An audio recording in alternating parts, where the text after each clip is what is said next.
Snipers, आपको यह देखना होगा कि इस शनिवार को बिटकॉइन की कीमत क्या हो रही है, क्योंकि बिटकॉइन 20,000 अमेरिकी डॉलर से ऊपर है। हमारे पास कुछ बहुत ही महत्वपूर्ण तिथियां आ रही हैं, इसलिए आगे क्या जानना महत्वपूर्ण है कि मैं आपको रखने जा रहा हूं। दोस्तों, अपडेट किए गए स्निपर्स 15 सितंबर को सबसे महत्वपूर्ण तारीख है जो इथेरियम मर्ज है, लेकिन इसे देखें कि यह बिटकॉइन 20,000 अमेरिकी डॉलर से ऊपर टूटने से पहले पोस्ट किया गया था और यह बिल्कुल सही है। बिटकॉइन के साथ क्या हो रहा है, क्योंकि संस्थान अपने पदों में प्रवेश करने में सक्षम है। इस तरह से संस्थान पदों में प्रवेश करते हैं और आप देख सकते हैं कि बिटकॉइन वर्तमान में विस्तार के चरण में है और यही कारण है कि हम दुनिया में नंबर 1 क्रिप्टोकरेंसी कला समूह में उन लोगों के लिए 19,400 पर कम जोखिम के साथ एक लंबा स्थान लिया। लिंक नीचे दिए गए विवरण में है। हमने 19 पर बिटकॉइन में प्रवेश किया 400 और यह 2 दिन पहले था, जो पहले से ही 20,000 पर अपने पहले लाभ लक्ष्य को हिट कर चुका है।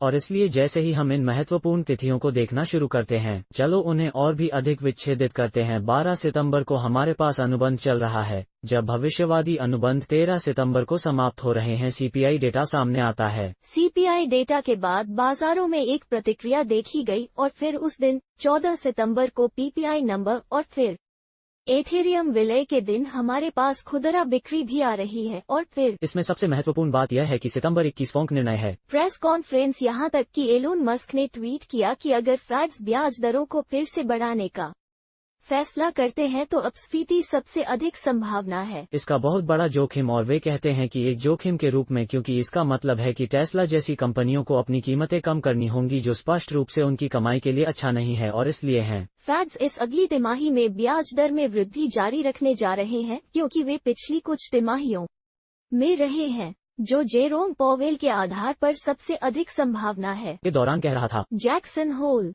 बात करते हैं, और इसीलिए हमने बाजारों को वास्तव में डंप देखा और इसलिए बिटकॉइन 20,000 अमेरिकी डॉलर से ऊपर है। चलो चार्ट स्नाइपर्स के बारे में बात करते हैं। यदि आप इनका समर्थन करते हैं तो प्रत्येक एल्गोरिथम के लिए एक जैसा महत्वपूर्ण स्मैश क्या है? त्वरित सप्ताहांत अपडेट, इसलिए इसमें से कोई भी आश्चर्य की बात नहीं है। चलो बस इसे थोड़ा सा विच्छेदित करते हैं। जिस तरह से एक पूर्णिमा आज रात, वे हमेशा मजेदार होते हैं। हम उम्मीद कर सकते हैं कि पूर्णिमा के कारण कुछ अस्थिरता हो सकती है।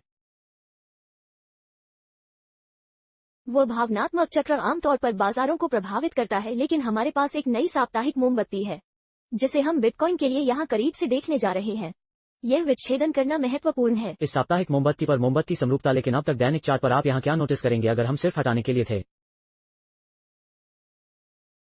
ये चांद चरण है ताकि आप इस बात का अधिक स्पष्ट चित्रण कर सके कि बिटकॉइन अभी भी 22,000 अमेरिकी डॉलर में प्रमुख प्रतिरोध से नीचे है, जो तत्काल अल्पकालिक प्रतिरोध है। स्तर तथ्य की बात है। अगर हम 22,000 अमेरिकी डॉलर से ऊपर प्राप्त कर सकते हैं तो बिटकॉइन के लिए यह महत्वपूर्ण क्यों है? यह हमें परीक्षण करने की स्थिति में रखता है। 23,795, लेकिन इससे भी महत्वपूर्ण बात यह है कि 24,300, जहां बिटकॉइन को पहले से ही कई बार खारिज कर दिया गया था, और अगर हम वहां पहुंच सकते हैं तो 20 सप्ताह का बहुत दिलचस्प क्या है?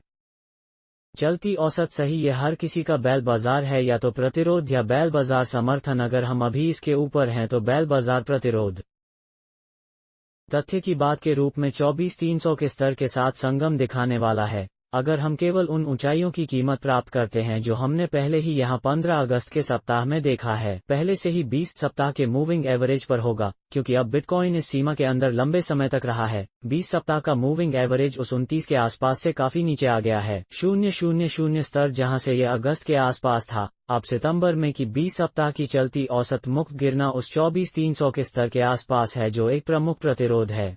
और क्या बिटकॉइन के लिए यह आश्चर्य की बात होगी कि SP 500 से 20 सप्ताह का मूविंग एवरेज पहले से ही अपने 20 मूविंग एवरेज से ऊपर है, जो अपने अंतिम साप्ताहिक कैंडल को अपने 20 सप्ताह के मूविंग एवरेज से ऊपर बंद कर रहा है? बिटकॉइन ऐसा नहीं कर रहा है। इसका एकमात्र कारण यह है कि यह जासूसी चार्ट के खिलाफ बिटकॉइन के आधार पर SP 500 के रूप में मजबूत प्रदर्शन नहीं कर रहा है, जिसे हम निगरानी करना जारी रखेंगे, लेकिन साप्ताहिक मोमबत्ती बंद होने के लिए महत्वपूर्ण होने वाला है। कल के वीडियो स्निपर्स, इसलिए बिंदु यहाँ है। बिटकॉइन अभी हम जानते हैं कि यह 2018 का प्रमुख समर्थन है, जो हर मासिक कैंडल बॉडी के ऊपर बंद हो गया है। 2018 पिछला सर्वकालिक उच्च 19,800 पर। यह सबसे महत्वपूर्ण समर्थन स्तर है और फिर सबसे महत्वपूर्ण प्रतिरोध होने जा रहा है कि $22,000 का स्तर। एक बार जब हम उस 24,300 से ऊपर टूट जाते हैं, वो जगह है जहां 20 सप्ताह की चलती औसत प्रमुख मात्रा प्रतिरोध के साथ संगम दिखा रही है। हम ऊपर प्राप्त कर सकते हैं कि हम बैल बाजार में वापस आ गए हैं, लेकिन तब तक हमें यह देखना जारी रखना होगा कि संभावित नकारात्मक परिदृश्य क्या है। अब टेबल पर हैं, इस संस्थागत संचय चाल पर मात्रा कैसी है? हाल ही में हुआ। चलो कॉइनबेस को खींचें। आप देख सकते हैं कि वॉल्यूम बहुत महत्वपूर्ण नहीं था। यह वॉल्यूम की सबसे अधिक मात्रा नहीं है जिसे हमने इस समेकन के अंदर देखा है। ओह, हमने यह राशि देखी है। वॉल्यूम खरीदें। वास्तव में जब बिटकॉइन ने पहली बार दैनिक चार्ट पर 20,000 अमेरिकी डॉलर का परीक्षण किया था, लेकिन क्या अधिक महत्वपूर्ण है 6 घंटे की संस्थागत मात्रा समय सीमा। ओह, और इसलिए आप क्या करेंगे 6 घंटे के चार्ट पर ध्यान दें कि हमने अतीत में इन निचले स्तरों पर वॉल्यूम के आधार पर बहुत अधिक देखा है, और इसलिए हमने इस स्पाइक के लिए क्या देखा था, बहुत ज्यादा। सिर्फ बिटकॉइन को इस समेकन सीमा के अंदर तैरने की इजाजत देता है। हम यह भी तर्क दे सकते हैं कि हमारे पास इसके चारों ओर एक बहुत ही ठोस मंजिल है। 18,800 पर CME गैप। यह मजेदार है क्योंकि यदि आप इस बिटकॉइन CME चार्ट को खींचते हैं तो यह बहुत स्पष्ट है कि बिटकॉइन इन स्तरों पर क्यों उछल रहा है। यदि आप बिटकॉइन CME चार्ट स्निपर्स को देखते हैं तो मेरा मतलब है कि देखें कि हम आए थे, हमने पहली बार यहां परीक्षण किए गए अंतर को नहीं भरा, और फिर हम CME गैप को पूरी तरह से भरने के लिए नीचे आए, और फिर हमने एक मंदी देखी। मुझे खेद है कि एक बुलिश एनल्फिंग कैंडल है, और इसलिए बहुत स्पष्ट है कि जिस कारण से हमने बिटकॉइन को 18,000 तक नीचे आते देखा था, वो उस CME अंतर को भरना था, और यह एथेरियम हेडिंग को समझ में आता है। विलय में एथेरियम के लिए अभी क्या महत्वपूर्ण है, हमें इस मंदी के पैटर्न को यहां अमान्य करने की आवश्यकता है कि एथेरियम सिर और कंधे के पैटर्न में है, जो अच्छा नहीं है। हम 1760 से ऊपर जाना चाहते हैं जैसा कि हम बात कर रहे हैं। एथेरियम के बारे में इस मंदी के पैटर्न को अमान्य करने के लिए प्रमुख 1440 का समर्थन करता है। 2018 पिछला सर्वकालिक उच्च। अब एथेरियम निश्चित रूप से बिटकॉइन में चला गया, जिसके कारण बिटकॉइन का कारण बना। एक दिन में 10 के इस हालिया पंप को देखने के लिए आप देख सकते हैं कि हमने बिटकॉइन चार्ट के प्रमेय में एक बिकवाली देखी, और फिर बिटकॉइन प्रभुत्व ने एक तेजी से उलझने वाली मोमबत्ती को पहुंचते देखा। बिटकॉइन प्रभुत्व के लिए 2 सप्ताह के नुकसान से संकेत मिलता है कि शायद क्रिप्टोकरेंसी बाजार में भूख से थोड़ा जोखिम है, लेकिन कुल मिलाकर बिटकॉइन प्रभुत्व के साथ नए चढ़ाव बनना शुरू हो जाता है। हाँ, सामान्य रूप से समग्र बाजार, हम इक्विटी को देखते हैं, हम SP 500 को देखते हैं, हम नैस्डैक को देखते हैं, हम डॉव जोन्स औद्योगिक को देखते हैं। समग्र बाजार अभी जोखिम में है, लेकिन क्रिप्टोकरेंसी बाजार के भीतर हम अभी भी जोखिम के लिए उपयुक्त हैं। हम अभी भी जोखिम लेने के लिए खुले हैं, और आप स्पष्ट रूप से देख सकते हैं कि एथेरियम में बिटकॉइन चार्ट और एथेरियम में क्या हो रहा है। सामान्य बिटकॉइन के विपरीत क्रिप्टोकरेंसी बाजार में जोखिम के लिए एक संस्थागत खेल है। मूल्य का भंडारण सही है, इसलिए वहां अभी भी कुछ जोखिम चल रहा है, और इसलिए स्निपर्स को देखना बहुत दिलचस्प है। फिर हम किसी भी अन्य घूमने वाले हिस्सों को कवर नहीं करेंगे क्योंकि यह सप्ताहांत है। हम जासूसी चार्ट के खिलाफ बिटकॉइन की निगरानी करना जारी रखेंगे, लेकिन इस मामले का तथ्य यह है कि हम निगरानी करना जारी रखेंगे। DXY के रूप में अच्छी तरह से इस नए सप्ताह में आ रहा है। हमारे पास बहुत सारी महत्वपूर्ण तिथियां आ रही हैं ताकि हम बहुत अधिक अस्थिरता की उम्मीद कर सकें, और मैं करूंगा।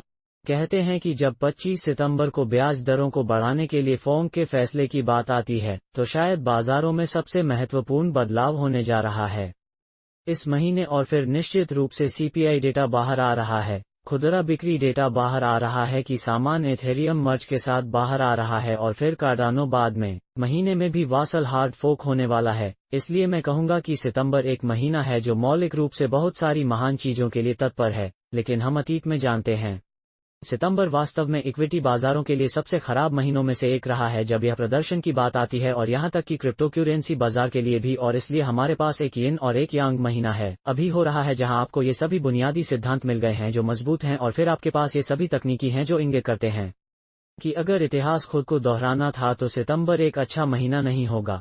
लेकिन अभी तक उन सभी ऐतिहासिक मानकों ने इस साल सच साबित नहीं किया है, और इसलिए शायद सितंबर वास्तव में एक अच्छा महीना है। इस बार आप जानते हैं कि अगर बाकी सब कुछ अमान्य हो गया था तो शायद यह भी अमान्य हो सकता है कि सुरंग के अंत में हमेशा एक प्रकाश होता है। इसलिए वैसे भी स्निपर्स YouTube एल्गोरिदम के लिए एक की तरह स्मैश करें। यदि आप इस सामग्री का समर्थन करते हैं तो मैं रात के खाने के लिए तैयार हो जाऊंगा, और मैं अगली बार स्निपर्स को देखूंगा।